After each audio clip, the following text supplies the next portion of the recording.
유럽항공안전청이 최근 감염병 전염 고위험지역 공항 명단에서 한국을 제외했습니다. 28일 유럽항공안전청은 지난 21일자 9차 명단에서 한국을 아예 삭제해 한국 소재 전 공항이 고위험지역에서 제외됐습니다. 국내에서 환자가 발생한 지 100일 만에 벌어진 일이었습니다. 한국은 어느새 확진자 수가 35일로 내려오며 일일 확진자 수가 열흘째 10명 안팎으로 나오고 있습니다. 28일 오전 0시 기준 전날 신규 확진자는 14명으로 12명이 해외 유입이었고 2명만이 지역 발생 사례였습니다. 한국 정부는 그럼에도 종식이라는 말을 꺼내지 않고 장기화에 따른 의료 안전 대책을 마련하고 있습니다. 미국 앤서니 파우치 전염병 연구소 소장은 미국에서 가을에 2차 유행이 발생할 것으로 거의 확신한다고 말했습니다. 예상대로 올 하반기 2차 유행이 닥친다면 그것을 어떻게 다루느냐가 우리의 운명을 결정할 것이라고 단언했습니다. 미국뿐만 아니라 세계 각국들은 종식이라는 말을 쓰는 대신 올해 가을이나 겨울에 다시 유행할 수 있다며 이에 대비해야 한다고 말하고 있습니다. 우리나라 또한 국내에서 확진자 수가 점차 사라져도 외국에서 대유행이 끝나지 않는다면 절대 안심할 수 없을 것으로 보고 있습니다. 이번에 전 세계를 강타한 전염병은 1918년부터 1920년까지 대유행했던 스페인 독감과 닮았다고 분석되고 있습니다. 스페인 독감은 3번의 대유행이 있었는데 1918년 여름과 가을 그리고 이듬해 겨울이었습니다. 이 때문에 또다시 대유행이 올 수 있다고 보고 있는 것입니다. 이에 우리나라는 또 한 번 놀라운 대책을 준비하고 있습니다. 전국민 항체 검사입니다. 중앙방역대책본부는 전국민에게 검사를 실시해 증상이 없어 검사를 받지 않은 무증상 감염자를 찾아내어 얼마나 퍼졌는지를 확인하겠다고 했습니다. 이로 인해 숨겨진 감염자를 찾아내 정확한 감염 지도를 그려두고 올가을 2차 대유행에 대비하겠다는 것입니다. 또한 이번에 검사한 항체는 병을 앓고 난 뒤에 생기는 면역의 증거이기에 항체 검사를 하면 과거 감염 여부를 확인할 수 있고 집단 면역 여부 수준을 판단할 수 있는 척도가 될 것으로 보고 있습니다. 방역당국은 우선 대구 경북 지역을 시작으로 전국으로 확대할 계획을 세우고 있습니다. 의료계에서도 국내 확진자 규모를 정확하게 파악하고 무증상 감염자의 지역사회 전파를 차단하기 위해서 항체 검사가 필요하다고 지지했습니다. 아직도 검사를 제대로 하고 있지 않거나 진단키트 부족으로 못하는 나라들이 많지만 한국이 전 국민을 검사해서 데이터를 만든다는 놀라운 계획은 또다시 전세계 주목을 받을 것으로 보이고 있습니다. 이미 전세계가 주목했던 지난 한국의 총선의 결과는 놀라움을 주었습니다. 3천만이 참가하는 뜨거운 선거 열기에도 지금까지 확진자는 한 명도 나오지 않았습니다. 중앙선거관리위원회에 따르면 이번 총선에서 투표권을 행사한 국민은 2,912만 6,396명이며 투표율도 66.2%를 기록했다고 했습니다. 권준욱 중앙방역대책본부 부본부장은 지난 28일 정례 브리핑에서 잠복기 14일은 29일까지여서 단적으로 방역 결과를 말하기는 어렵다면서도 현재까지 총선에 연관된 확진자 신고나 집단 발병 사례는 없는 것으로 파악했다고 밝혔습니다. 전세계 감염병 대유행 시기에 실시한 한국의 총선은 놀라운 모델로 남을 것으로 보이고 있습니다.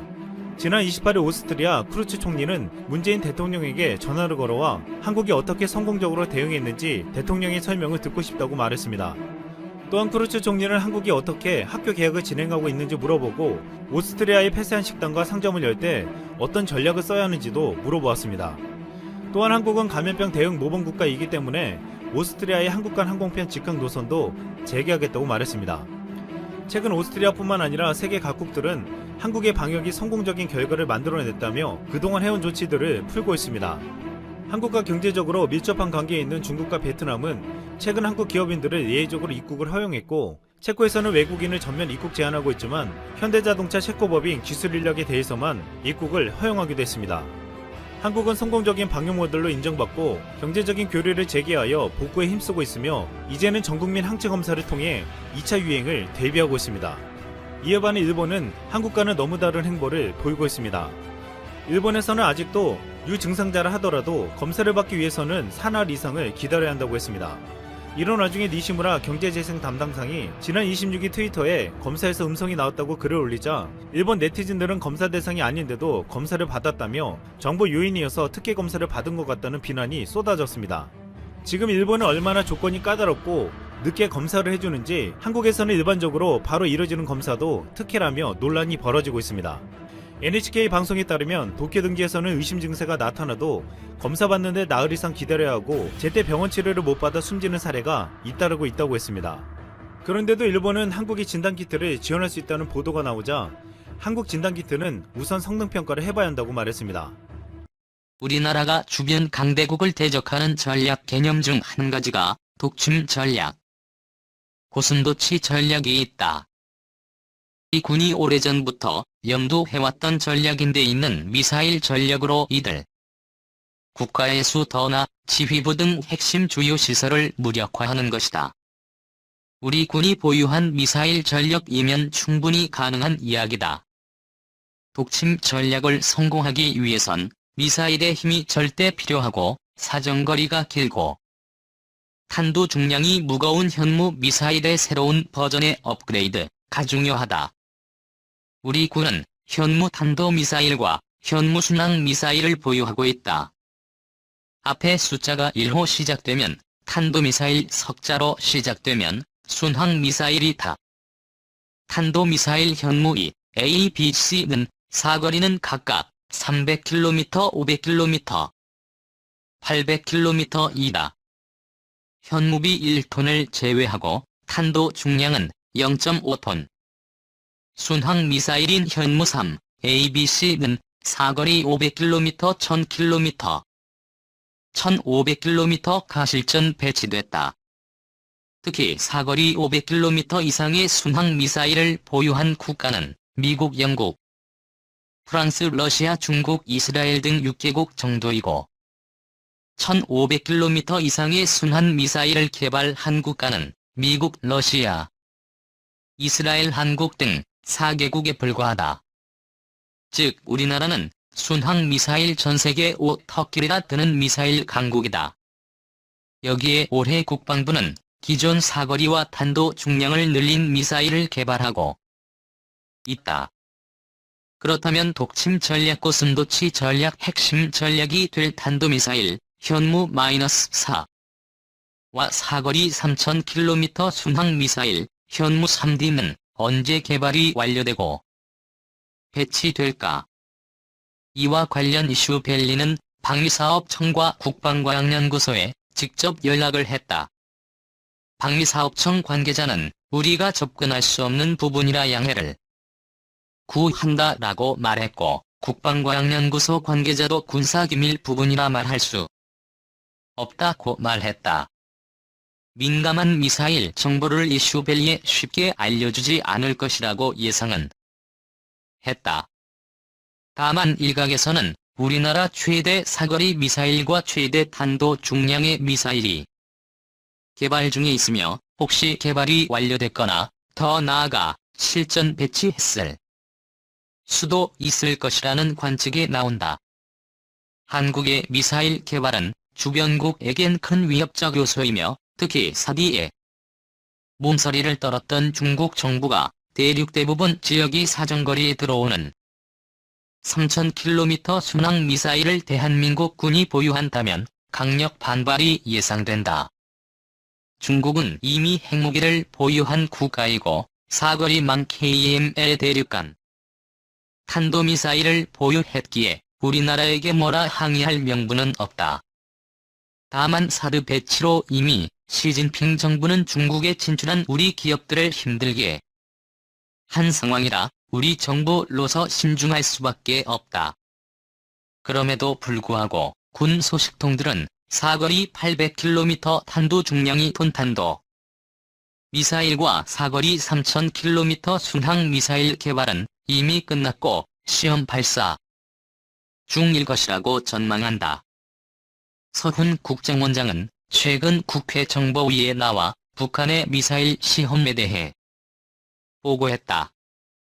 이 과정에서 북한은 미사일 시험을 하는데 우리는 무엇을 하느냐는 질문에 서훈 원장은 올해 북한보다 더 긴 사거리에 더 강력한 미사일 훈련을 했다고 훈련 횟수는 10번 미만이라고 했다. 다만 미사일 종류와 구체적인 시기는 언급하지 않았다. 북한이 지난 7월 26일 발사한 미사일의 비행 거리는 600km였다. 따라서 사거리 800km 탄도 중량 0.5톤 탄도 미사일과 사거리 3000km 순항 미사일을 이미 개발 완료하고 10번 시험 발사를 했다고. 아무튼 향후 1에서 2년 내 이들 미사일이 한반도 전역에 실전 배치되고선 도치 독침 전략에 힘을 실어줄 전망이다. 현재 우리 군이 보유한 현무 미사일 수령은 2016년 1월 25일 미사일 사령부에 의해 처음으로 언론에 공개됐다. 당시 SBS 단독 뉴스에 따르면 2016년 말까지 1,700발 확보를 뒤 2020년까지 총 2,000발을 확보한다고 보도됐다. 국방부가 올해부터 5년간 290조 원을 국방비로 투입하기로 했다고. 특히 전략 표적 가격을 위한 유도탄 전력을 보도화하기 위해 국방부는 해성과 함께 저중심을 가격하는 장거리 공대지 유도탄 등 지상 함정 잠수함 전투기에서 발사 가능한 정밀 유도탄을 확충해 나갈 방침이라고 발표했다. 따라서 이러한 국방부의 유도탄 전력 고도화에 따라 향후 5년간 현무 탄도 미사일과 현무 순항 미사일 수령이 2,000발 해서 3,000발 이상으로 중국 전문가들 한국의 1,500km 순항 미사일 믿을 수 없어 중국 정부가 언론 매체를 통해서 한국의 1,500km 순항 미사일의 강력한 나타내고 있다고 합니다. 그리고 여론몰이를 조성하고 있고요. 중국도 뜨끔할 겁니다. 정밀 타격 미사일 개발은 중국 입장에서는 골치 아픈 존재이니까요.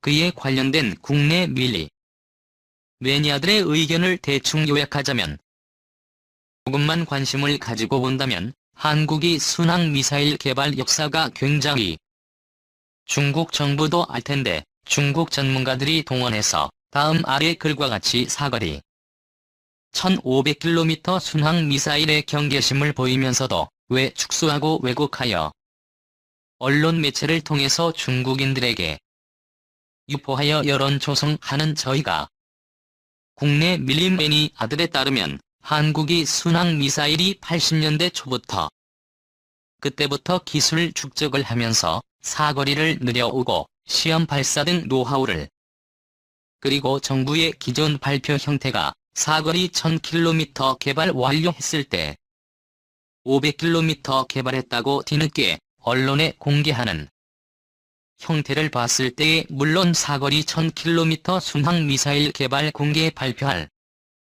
때에는 사거리 1,500km 순항 미사일 개발이 완료 단계였다네요. 사거리 1,500km 순항 미사일 존재를 언급하는 걸 봐서는 지금은 그 이상의 사거리를 지닌 미사일을 이미 개발 완료하고 있다는 현재 중국 여론은 한국의 사거리 1,500km 순항 미사일 자체를 경계.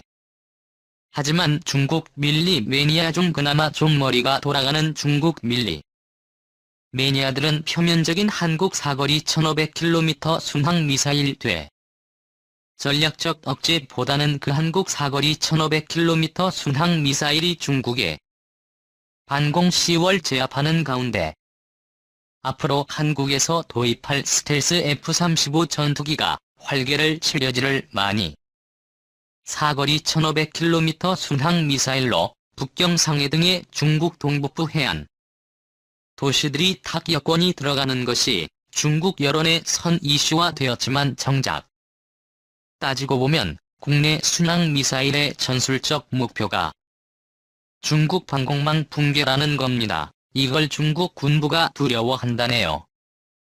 북경이 타격되는 것보다요. 저는 국내 밀리에 대해서 잘 몰랐는데 국내 밀리 매니아 분들 의견들을 보면서 많은 공부가 되더군요. 중국이 남해의 암초인이어도 영유권 논쟁을 벌릴 모양새이던데 한국이 더 이상 육군 중심으로만 생각하기에는 F-15K 이지스함 214급 잠수함 과순환 미사일 등이 있으니 좀 든든하다는 생각이 듭니다. 이거에다가 공중급 6이랑 고도 무인 정찰기 글로벌 호크랑 중조기경보통제기가 만약 있으면 중국 인터넷 텔레비전 방송국 뉴스 한국 KBS 텔레비전 방송국의 17일 보도에 의하면 한국은 이미 사거리가 1500km에 이르는 순항미사일, 그리고 신화4가 한국 국방부 관리의 말을 인용하여 보도한 바에 따르면 한국은 올해 하반기에 한반도의 남북 군사분계선을 따라 이 미사일을 배치할 익명을 요구한 한국 국방부 관리의 말에 의하면 현무 3시 형제대지 순항미사일은 국방과학연구소가 2008년에 연구 개발을 시작해서 이미 대량 생산에 성공했습니다. 현무 3시 허문 길이 6m, 지름 53에서 60cm, 무게 1월 5일 톤. 비행기용 제트식 엔진 채용 속도는 마하 1 이하, 탄두 무게는 약 450. 정확도 오차는 1에서 2m입니다. 한국에는 현무 3시의 성능은 미국의 전술형 토마호크6 순항 미사일이 비길만 하다고 말했습니다. 밖에도 17일 발행된 한국의 간행물 최신호의 보도에 의하면 군의 관계자는 남북 군사분계선 폭파4 배치된 한국 측 부대에 이미 100여 발의 현무 3시 형순항 미사일이 배치되었고, 사거리 범위는 북한의 노동미사일 기지 등 주요 군사시설을 덮는다고 이달 중순에 한미연합 군사훈련을 거행하겠다고 선포해놓고 금방 또 한국이 사거리가 1500km에 이르는 순항미사일 개발에 성공하였다고. 공격 범위는 북한 전 지역만이 아니라 러시아, 중국 및 일본의 일부 지역도.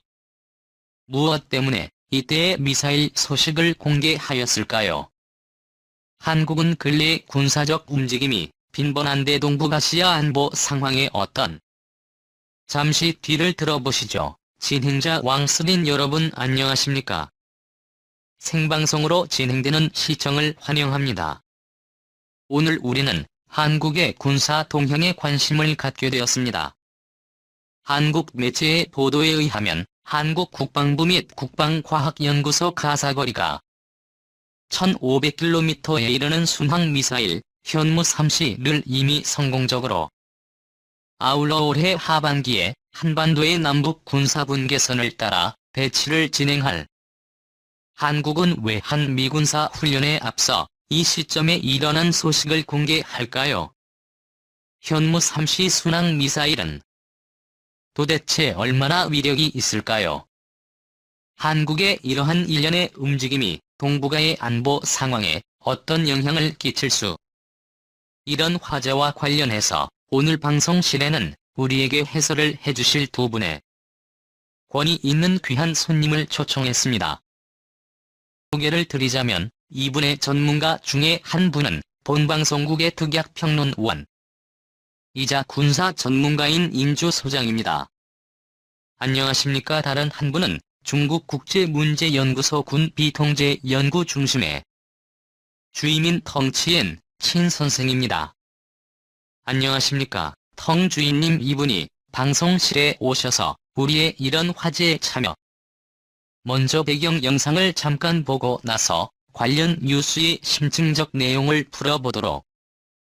스크린을 좀 보시죠. 한국 KBS 텔레비전 방송국은 17